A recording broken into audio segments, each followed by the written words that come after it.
الرحمن الرحیم۔ السلام علیکم ورحمۃ اللہ وبرکاتہ۔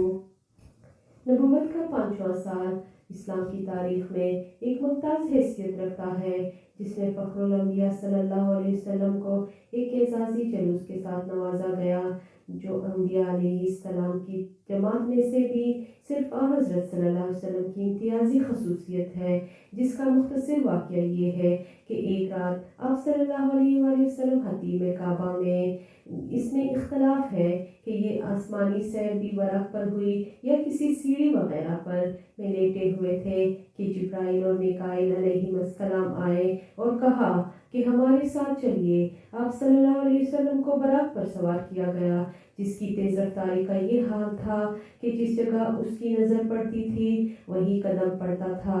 اس طرح تیز رفتاری کے ساتھ اول آپ صلی اللہ علیہ وسلم کو ملک شام میں مسجد اقصی تک لے گئے۔ یہاں پر اللہ تعالیٰ نے تمام انبیاء سابقین کو حضرت صلی اللہ علیہ وسلم کے اکرام کے لیے بطور معجزہ جمع فرمایا تھا۔ جبرائیل علیہ السلام نے یہاں پہنچ کر اذان دی۔ انبیاء و رسل کی صفیں تیار ہو کر کھڑی ہوئیں، لیکن سب اس کا انتظار کر رہے تھے کہ نماز کون پڑھائے۔ جبرائیل امین نے آپ صلی اللہ علیہ وسلم کا دست مبارک پکڑ کر آگے کر دیا۔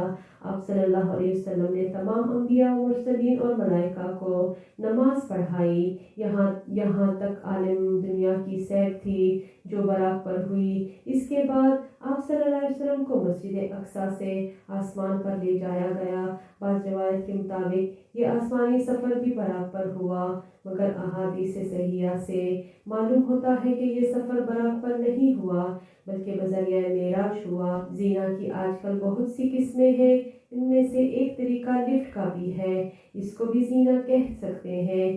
وہ کس قسم کا زینہ تھا جس پر نبی کریم صلی اللہ علیہ وسلم آسمان تک پہنچے، اس کی حقیقت اللہ ہی جانتے ہیں، کسی روایت میں منقول نہیں۔ پہلے آسمان پر آدم علیہ السلام سے ملاقات ہوئی اور دوسرے پر عیسیٰ علیہ السلام سے ملاقات ہوئی اور تیسرے پر یوسف علیہ السلام سے اور چوتھے پر ادریس علیہ السلام سے اور پانچویں پر ابراہیم علیہ السلام سے ملاقات ہوئی۔ کے بعد آپ صلی اللہ علیہ وسلم سدرۃ المنتہا کی طرف تشریف لے چلے، راستے میں حوض کوثر پر گزر ہوا، پھر جنت میں داخل ہوئے۔ وہاں دست قدرت کے وہ عجائب و غرائب دیکھے جو نہ کسی آنکھ نے آج تک دیکھے اور نہ کسی کان نے سنے اور نہ کسی انسان کے وہم و گمان کی وہاں تک رسائی ہوئی۔ پھر دوزخ آپ صلی اللہ علیہ وسلم کے سامنے پیش کی گئی، جو ہر قسم کے عذاب اور سخت شدید آگ سے بھری ہوئی تھی، جس کے سامنے لوہے اور پتھر جیسی سخت چیزوں کی کوئی حقیقت نہیں تھی۔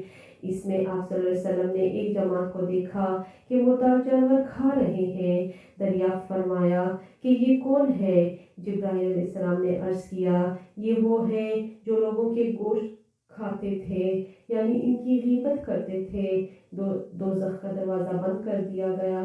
پھر حضرت صلی اللہ علیہ وسلم آگے بڑھے اور جبرائیل امین وہیں ٹھہر گئے، کیونکہ ان کو اس درجے سے آگے بڑھنے کا حکم نہیں تھا، اور اس وقت آپ صلی اللہ علیہ وسلم کو خداوند جل وعلا کی زیارت ہوئی۔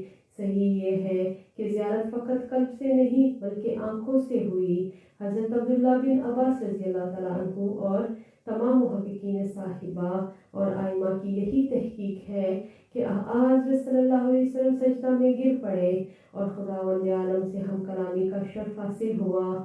اسی وقت نمازیں فرض کی گئیں اور اس کے بعد حضرت صلی اللہ علیہ وسلم واپس ہوئے۔ وہاں سے براق پر سوار ہو کر مکہ معظمہ کی طرف تشریف لے چلے۔ راستے میں مختلف مقامات پر قریش کے 3 تجارتی قافلوں پر گزرے، جن میں بعض کو آپ صلی اللہ علیہ وسلم نے سلام کیا اور انہوں نے آپ کی آواز پہچانی اور مکہ واپس ہونے کے بعد اس کی شہادت دی۔ صبح سے پہلے ہی یہ سفر مبارک تمام ہو گیا۔